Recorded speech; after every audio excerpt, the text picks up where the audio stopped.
morning. So look, I thought I'd do a quick little video on Philippe Barnes's brilliant tune "Walking Tree" that was which I've done a drum video of on this channel, but also go to Philippe Barnes.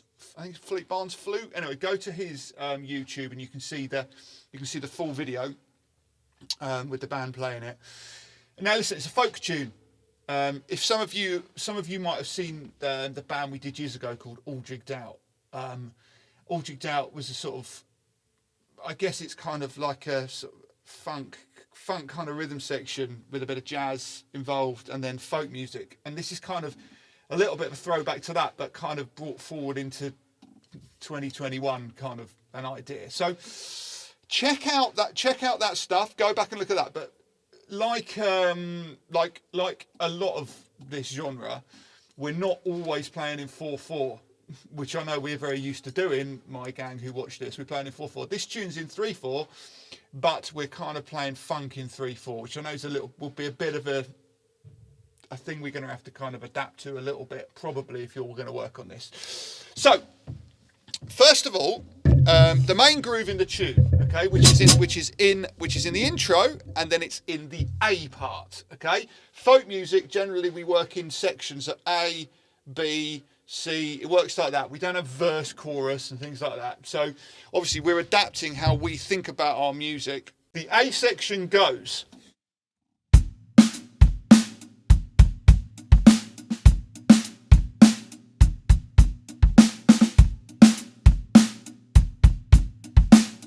Okay, it's that kind of idea. I'm embellishing upon it the whole time, but it's that kind of idea.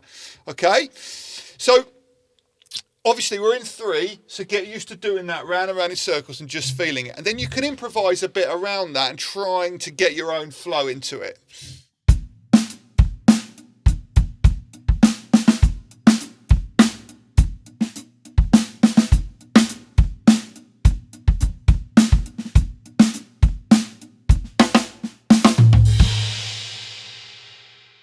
Okay, so that's the A section.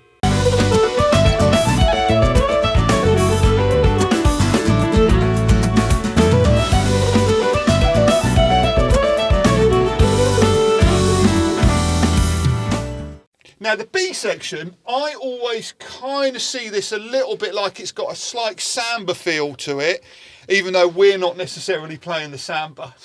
But again, we're still in 3, so it's kind of got this, still got this sort of backbeat feel to it. I always think with this stuff, you kind of need a backbeat feel within it, because you're in 3, you need to instill this idea that we're still a bit commercial with that sound of the backbeat. So what I'm playing is this. Generally, okay, is this feeling that we're in 3, bit of samba.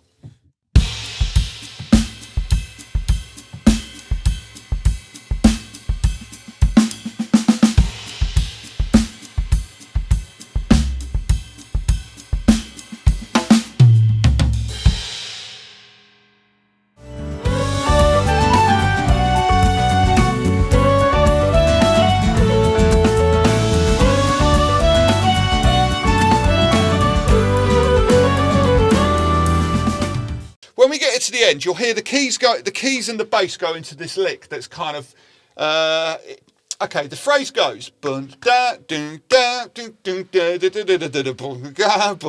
that kind of idea, okay. Beautiful singing. Now this is kind of linked into this idea of what's called a bulería.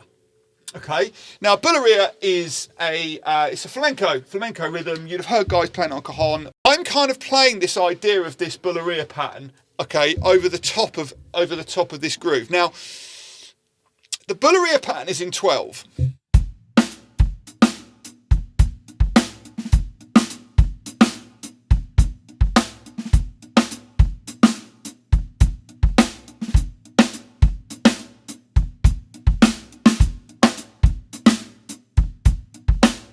Tune on top stays in 3, but obviously because we're still playing in 3, playing groups of 12 are obviously going to work with those groups of 3. 4 times 3 equals 12. It all adds up. It's all just maths.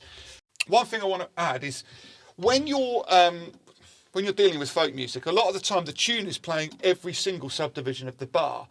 So it means that we've got a lot of options as a rhythm section when backing it, because everything is going to fit with one of the notes within the tune. So kind of it means that when for instance, someone like Tom's going to come up with some ideas about how we're going to back this tune, he's got a lot of different influences he can draw from, because generally nothing's really going to get in the way. So after we played this Bulleria, I used this little idea of trying to create an element of full commerciality with it by playing a straight ahead 4/4 groove over the top of the 3/4. So you'll notice on the video that you basically have this idea. We've been playing the Bulleria around.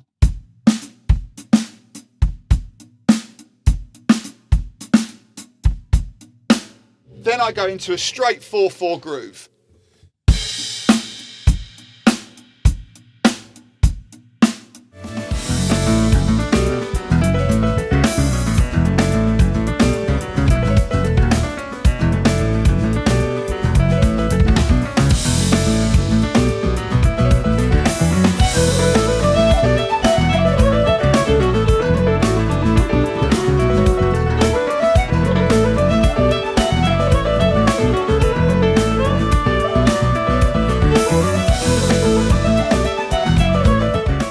So there's a little rundown of the tune.